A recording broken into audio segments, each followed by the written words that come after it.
What's up, everybody? It's I just clocked off episode 5. We are talking about our dear president, Donald Trump, proclaiming that he has fired Lisa Cook, one of the Federal Reserve governors. There's a lot of stuff to this story. There are a lot of different angles to it. High level, essentially, as I said, Trump has declared that he has fired her. That wording is not just me being verbose. It's a major legal question of whether the president is able to dismiss a governor of the Federal Reserve Board. The applicable law from 1913 states that the president can dismiss them, quote, for cause. So not exactly a clear definition there. The allegations against Lisa Cook are serious. Who they are coming from and why they are coming out right now are a little suspect, shall we say. But the allegations are serious. Essentially, it is, Bill Pulte, who is the director of the Federal Housing Finance Agency and oversees Freddie Mac and Fannie Mae, has alleged that Lisa Cook committed mortgage fraud by listing 2 different houses as her primary residence back in 2021. She purchased one in Michigan and one in Georgia. You get better loan terms on your primary residence. You obviously can't have more than one because you can't technically live in more than one place at the same time. So again, you get better loan terms on your primary residence than you would on a vacation home or an investment property. So if she did that, yeah, I mean, that's significant. That is mortgage fraud. Granted, this was before she was a Federal Reserve governor, before she was in any government position of any kind. Before that, she was an academic. She worked in, political nonprofits as well. She was initially nominated and confirmed to, I believe, an interim term in 2022 to fill a spot that somebody else had vacated. And then she was renominated to a full term in 2023 and ultimately confirmed in 2024. Her term then had basically just started. The Federal Reserve Board of Governors has really long terms. It's 14 years. So she would have been on the board through 2038.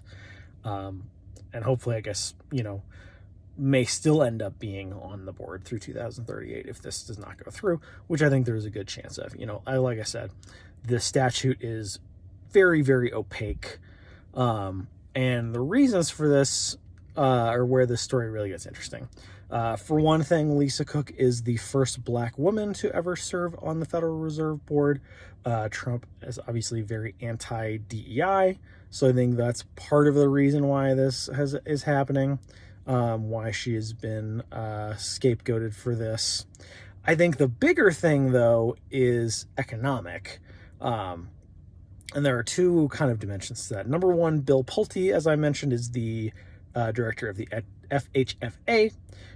He has been calling on the Fed Chair Jerome Powell to resign for several months now, because he thinks that he's doing a bad job.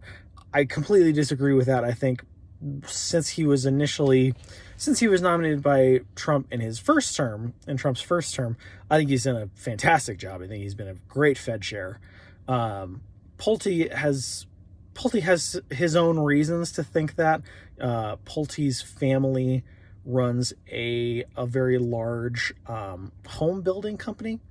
And particularly where I live and other places in the Southwest and throughout the entire, southern half of the country, the housing market is finally starting to crack around the edges, which I think is great. I think in a lot of these markets, housing was way, way, way overpriced. It was not sustainable relative to the fundamentals of the market. So for me, as a prospective first-time home buyer, obviously it's awesome. But just in general, I think this was a bubble. This was another housing bubble, and these prices need to come down.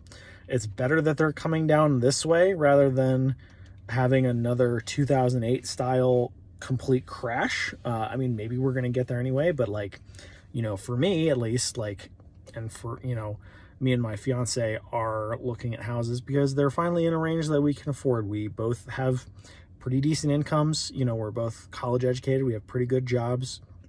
So I think the houses around here are finally getting into the range where, you know, normal people who have kind of done what they feel like they need to do to be successful in life can actually reap the benefits of that and afford a house. So I think the market is not going to, you know, go through the floor. I think it's going to stabilize. I just think that, again, it was just way overvalued relative to the incomes in these different markets. But again, Bill Pulte, he works for the FHFA. He's the director, and he has personal reasons to want home prices to go up. Obviously, by cutting interest rates, that would make mortgages cheaper.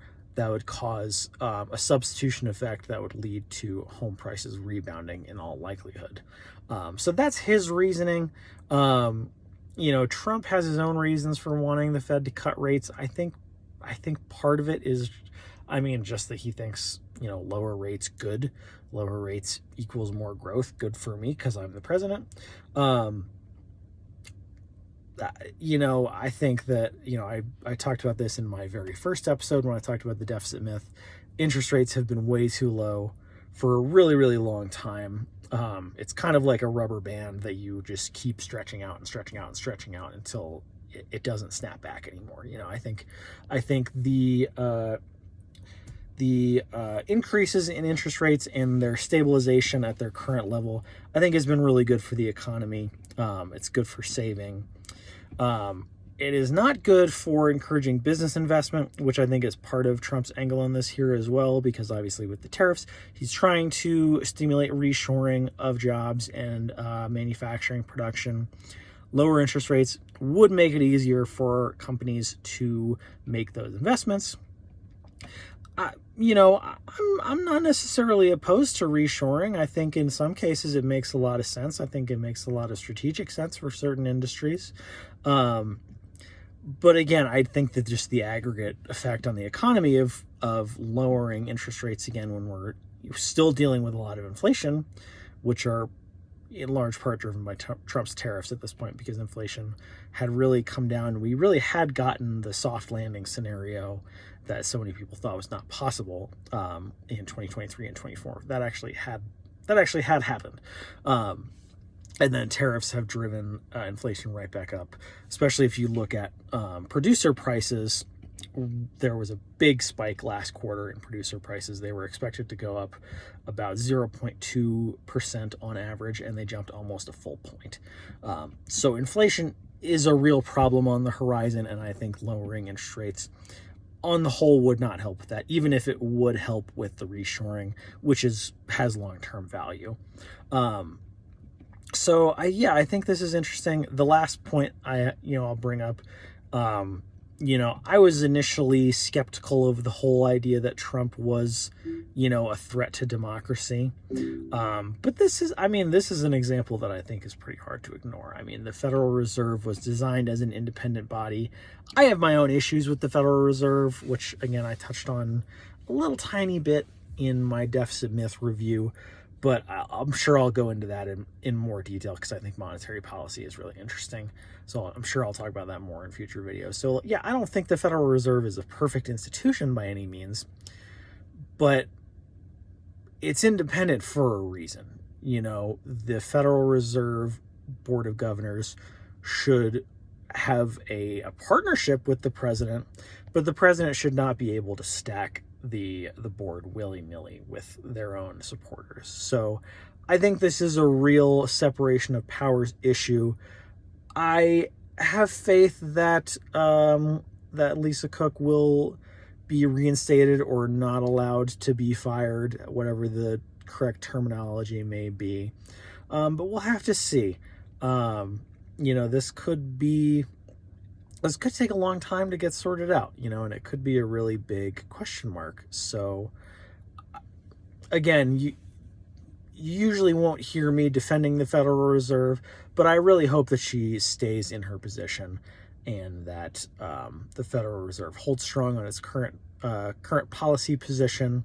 You know, Jerome Powell has seemingly not been affected by this too much. Like he's still kind of holding the line that he's not sure what he's going to do with interest rates. I think that's great. Again, I'm a big fan of his.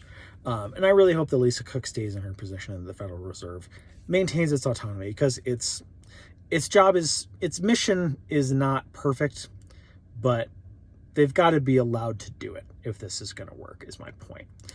So we'll see. More economic news to come. I want to talk about this Intel deal again at some point later in the week, which is kind of a piece with this and with the idea that Fannie Mae and Freddie Mac might be spun off and privatized. But more on that to come. Have a good night.